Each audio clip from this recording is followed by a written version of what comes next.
મહાભારતના ધૃતરાષ્ટ્ર પણ વ્યાસપુત્ર છે, પાંડુ રાજા પણ વ્યાસપુત્ર છે, અને વિભીષણ પણ વિદુરજી પણ વ્યાસપુત્ર છે. વર્ષો પહેલા આપણા વડીલોમાં એટલી તાકાત હતી સાહેબ. એ ઘરની ડોસી છે ને, ઓટલા પર બેઠી બેઠી ખાલી આંખ કાઢે ને તો એ બધા અંદર જતા રહેતા હતા.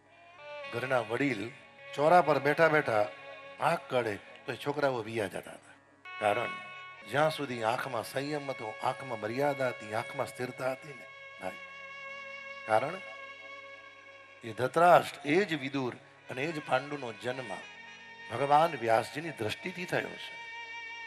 ભગવાને તમારે ને મારી આંખમાં એટલી તાકાત આપી સાહેબ, ધારો તો ભગવાનનું દર્શન પણ કરી શકો અને ધારો તો જીવન બરબાદ પણ કરી શકો.